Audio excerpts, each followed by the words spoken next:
dia dos nossos 21 dias para passar a outra margem, né? Nós estamos no nosso jejum. Glória a Deus. Tem sido uma grande bênção para todos nós. E obrigado por você estar conosco. E vamos compartilhar, então, do nosso devocional.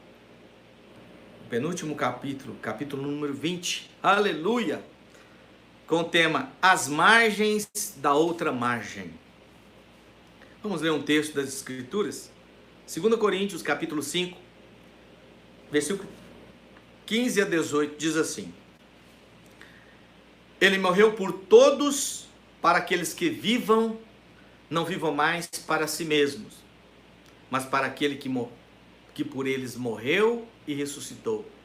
De modo que agora em diante, ninguém mais consideramos o ponto de vista humano, ainda que antes tenhamos considerado a Cristo dessa forma, agora já não consideramos assim. Portanto, se alguém está em Cristo, é nova criatura. As coisas antigas já passaram, e eis que fizeram novas. Tudo isso provém de Deus, que nos reconciliou consigo mesmo, por meio de Cristo, e nos deu o ministério da reconciliação. Vamos agradecer ao Senhor por mais uma palavra de oração. Senhor, muito obrigado pela oportunidade desta manhã de estarmos louvando ao Senhor no nome de Jesus. Obrigado, Senhor, no decorrer dessa tarde agora e logo mais à noite, também no decorrer de todo esse dia, onde nós já tivemos o devocional da manhã, agora no almoço, o devocional da palavra, do capítulo, e logo mais à noite, a live com o nosso pastor. Dê graça, Senhor, para que possa fluir em todo esse dia, no nome de Jesus. Estamos vencendo, Senhor. Falta mais um dia apenas para completar esses 21 dias. Nos instrui na Tua palavra, nos edifica no nome de Jesus. Amém, meus irmãos? As margens da outra margem. Já compartilhamos, que foi o primeiro capítulo. Nós tivemos um entendimento claro do que é, como já dizemos, a Trindade. A margem da Trindade de Deus. A outra margem da Trindade de Deus. Então nós sabemos que o Senhor, Ele veio a esse mundo. Veio o Pai, veio o Filho e veio o Espírito Santo. Eles vieram, a Trindade veio até essa margem. Estou falando isso porque vamos finalizar para que você possa compreender. Então o papel, a função e na prática, toda a Trindade veio atravessando a outra margem da glória, porque estavam na sua santa glória, na santa eternidade poderosa, nessa santa célula poderosa ali no céu. E o Pai decidiu vir nos fazer, como diz em Efésios, nos criar nele. E aí nós vemos em Gênesis, quando ele diz que façamos o homem à nossa imagem e semelhança. E também vemos no capítulo, se eu não me engano, de 12 de Gênesis, 11 de Gênesis, o Senhor também, o Pai, vindo, porque quando ele veio na criação, criou o homem ali, e depois de colocar Adão e transmitir a Adão a direção de que ele deveria seguir, de não comer da árvore do fruto do bem e do mal, houve a queda. Mas a Bíblia diz também lá em Gênesis que o Senhor, ele vinha na viração do dia conversar, passear pelo jardim, conversar com Adão. Depois da queda, está lá o Senhor na viração do dia, procurando por Adão, passeando pelo jardim. Aonde está você? Então, seja o Pai saiu da habitação celestial e estava aqui. Ele atravessou a margem, ele veio. Nós vemos também no texto, se eu não me engano, capítulo 11 de Gênesis, quando do Senhor vem a tocha, o fogareiro, passar entre as partes do sacrifício, a tocha e o fogareiro, o pai e o filho passando entre as bandas dos animais sacrificados, no formato de 8, e aí então fazendo uma aliança, e chama a Abraão a participar dessa aliança. Então eu estou dando aqui algumas alguma pequena reflexão para você compreender o sentido desse capítulo, as margens da outra margem. Então a Trindade, o Pai passou, ele veio. Depois ele envia Jesus Cristo. E o Verbo se fez carne e habitou entre nós. E vemos na prática, Jesus aqui neste mundo faz a consumação, conclui a sua obra, está lá em João 19, a obra consumada na cruz. E antes de Jesus subir, ser assunto aos céus, ele disse em João 14, é bom que eu vá. Se eu não for, o Consolador não vier. Mas se eu for, eu vou-lo enviarei. E quando eu enviar, ele virá e convencerá do pecado, da justiça e do juízo. Então, ou seja, nós vemos que toda a trindagem de Deus passou a outra margem. Vieram da glória da eternidade para este mundo físico. E aí Jesus Cristo, quando ele sobe aos céus, 10 dias depois que ele é assunto aos céus, ele envia o Espírito Santo. Então o Espírito Santo veio, inclusive está. Nós estamos na penúltima dispensação que existe, que é a graça. E o Espírito Santo ainda está conosco. Ok? Então toda a trindade passou a outra margem. Isso é uma pequena reflexão para você compreender. Mas agora então, por que, pastor? As margens da outra margem. Para que você entenda, significa exatamente o texto que nós lemos aqui. Jesus Cristo, ele morreu, Efésios 2 Coríntios 5, verso 15. Jesus Cristo, ele morreu por todos aqueles que vivem, já não vivam mais para si mesmo, mas para aquele que por eles morreu e ressuscitou. A margem da outra margem é exatamente a missão, o ide, que Cristo determinou à igreja. Então as margens da outra margem, está falando a Trindade já cumpriu a margem, já atravessou a margem, o Pai, o Filho, o Espírito Santo. Agora, Jesus Cristo determinou que eu e você precisamos atravessar a margem. A primeira delas é eu preciso crer e ser salvo. Mas uma vez que eu criei e fui salvo, como igreja que somos agora, nós precisamos, como diz Paulo aqui, porque ele morreu por todos aqueles que vivem, já não vivam mais para si mesmo. Então, ou seja, Jesus morreu para me salvar. Como eu já estou salvo, eu não posso mais viver mais para mim. Não é bem que eu não posso, eu não devo. Porque poder nós podemos, entende? Nós não devemos morrer mais, nós não devemos viver mais para nós mesmos, como diz a Escritura, mas para aquele que por eles morreu e ressuscitou. Pastor, então como que eu devo viver? Eu devo viver em função, como diz aqui 2 Coríntios 5, capítulo, verso 15, eu devo viver em função do modo de que a minha prática, minha vida na prática, não seja mais só para mim mesmo, mas seja em função daquele que morreu por mim e ressuscitou. Quem? Jesus. Então, ou seja, a minha vida pertence a Jesus. Ele me comprou.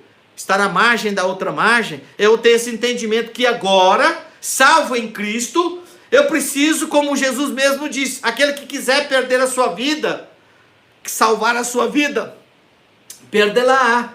Mas aquele que quiser ganhar a sua vida, salvá-la. Então, nós temos que decidir perder a nossa própria vida. Por causa da missão que Jesus veio, consumou e determinou que cumpríssemos. Quantos estão compreendendo comigo? É uma missão. Então, ainda que tenhamos considerado a Cristo dessa forma, já não consideramos assim. Porque de agora adiante, a ninguém mais consideramos do ponto de vista humano. Então, atravessar a outra margem, da margem de Deus, é eu saber exatamente que eu preciso confiar nas pessoas, acreditar nas pessoas. É onde que está a palavra lá, sim, sim e não, não. O que passa disso vem do maligno. Eu preciso ter esse entendimento, que quando a pessoa conversa comigo e ela diz que numa afirmação que não fez, que não é aquilo, eu não preciso ficar nas evidências. Eu devo crer na palavra dessa pessoa. Por isso que a Bíblia fala que não, não e sim, sim. Quando a pessoa dá um não, é a resposta dela. A minha resposta tem que ser também com um não. Acatar aquela resposta. Crer naquela resposta. Mesmo que as evidências sejam contrárias. Quando aquela pessoa diz sim, mesmo que as evidências sejam contrárias, eu não posso dizer não.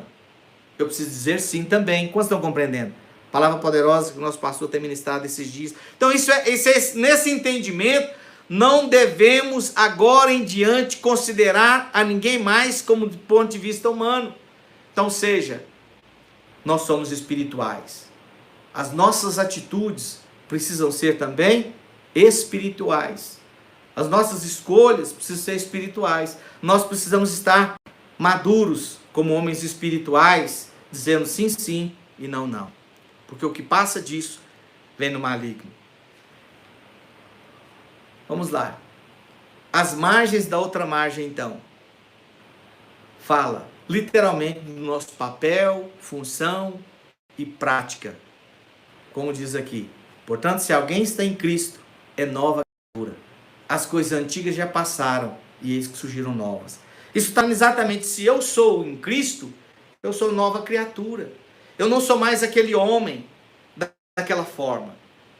Há uma controvérsia muito grande que muitos não entendem essa questão da identidade, porque quando nós falamos que não somos mais pecadores, tem muitas pessoas que vão fazer um cruz credo 3 vezes e vão esconjurar, vão criticar, porque quando nós falamos que não somos mais pecadores, está exatamente aqui na palavra.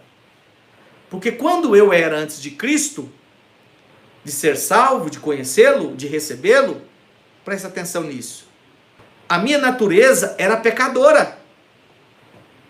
Mas depois que eu decidi Cristo, as Escrituras diz que as coisas antigas já passaram. Se alguém está em Cristo, é nova criatura. Então, quando decidimos a Cristo, a minha identidade agora, a minha natureza é outra. Qual que é, pastor, a minha natureza e a minha identidade? A de Cristo. E aí eu te pergunto, porventura a natureza de Cristo houve pecado? Porventura Cristo, quando esteve aqui, praticou algum pecado? A sua natureza era pecadora? Claro que não. Isso é irrefutável. Claro que não. O que acontece? É a natureza de Cristo. Então, quando agora eu estou em Cristo, não é mais a minha natureza, mas é a natureza de Cristo que habita em mim. E por a natureza de Cristo habitar em mim, é por isso que eu não sou mais pecador. Porque não vivemos mais na prática do pecado. O pecado agora é um acidente. E então eu preciso ter esse entendimento que não sou mais pecador. Por causa não de mim, mas da natureza daquele que agora está em mim. E que é a minha nova natureza, a natureza de Cristo. Eu estou sujeito ao pecado, mas não sou mais pecador. Estamos sujeitos ao pecado porque estamos sujeitos aos erros ainda. Mas a minha natureza não é a velha, a minha natureza ela é a nova. Por isso que se alguém está em Cristo, é nova criação, é nova criatura. As coisas antigas já passaram e eis que surgiram coisas novas. Amém? Então você precisa ter essa compreensão da nossa função agora do lado de cá. De viver não só para nós mesmos, mas para aquele que morreu e ressuscitou, que é Cristo. Então eu preciso viver em função, eu devo viver em função do Evangelho. De colocar Deus em primeiro lugar, Mateus 6,33. E buscar todas as demais coisas ao Senhor em primeiro lugar. E todas as demais coisas são o segundo. Deus vai trazer, vai acrescentar. Ok? E para isso, Ele nos reconciliou consigo mesmo. E nos estabeleceu o ministério da reconciliação. O que é isso, pastor? Estabeleceu o ministério da reconciliação exatamente como Ele me salvou. Como Ele me redimiu. Eu preciso agora levar a boa nova. Eu preciso ir aos perdidos. Eu preciso proclamar do Evangelho. Eu preciso... Você pode falar, pastor, mas é muito complicado. É muito difícil. Não, não é. Quando nós olhamos para o Senhor, não é. Porque quem fez a obra na cruz do Calvário e consumou foi o Senhor. Ele fez no nosso lugar. E quando nós estamos nele, Ele continua fazendo no nosso lugar. O Espírito Santo fala, irmãos, que nós não sabemos nem orar como convém. Isso é exatamente para mostrar que não tem obra humana. Ainda que façamos alguma coisa, façamos por causa de Cristo que está em nós. Então Ele faz em nós. Não tem obra humana. Obra humana não sobra para ela. A carne para nada aproveita. Então, se temos que gloriar, como diz Paulo, temos que gloriar no Senhor. Então, ou seja, não é difícil a obra. Pastor, ela é muito difícil. Eu concordo em parte. Porque quando nós vamos cheios do Senhor, porque já recebemos Deus para testemunhar, falar das boas novas, não vão ser todos que vão querer. Nós podemos ser caluniados, nós podemos ser rejeitados, nós podemos ser criticados, nós podemos ter todas essas coisas, entende? Isso é o preço. Então, tem essas dificuldades. Mas nós não temos que olhar para isso, porque a obra Jesus fez. Então, quem não quer, tem quem quer. Nós temos é que cumprir a nossa missão, entender a nossa função de estar à outra margem da margem. Ou seja, nós precisamos corresponder ao ID de Cristo. Nós precisamos atravessar a outra margem. Nós precisamos corresponder ao ID de Cristo, que é a outra margem.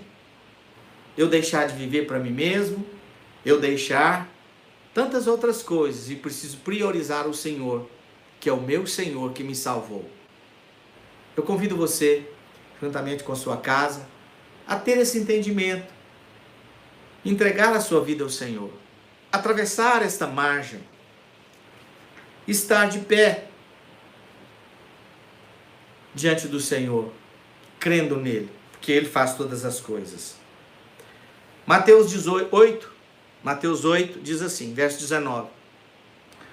Então, aproximando-se um escriba dele, disse: Mestre, seguir-te-ei para onde fores. Mas Jesus respondeu: as raposas têm os seus covis, as aves dos céus têm os seus ninhos, mas o Filho do Homem não tem onde reclinar a cabeça. Isso está falando das dificuldades. Só que, infelizmente, muitas pessoas se frustram por causa das dificuldades, esbarram nas dificuldades naturais. E às vezes essas dificuldades, irmãos, elas são também essenciais. Recurso, dinheiro, mas vem anuída de muitas outras coisas, posição, status, fama. Ela vem carregada de muitas outras coisas. As necessidades vêm carregadas, elas vêm anuídas de muitas outras intempéries, de pretextos.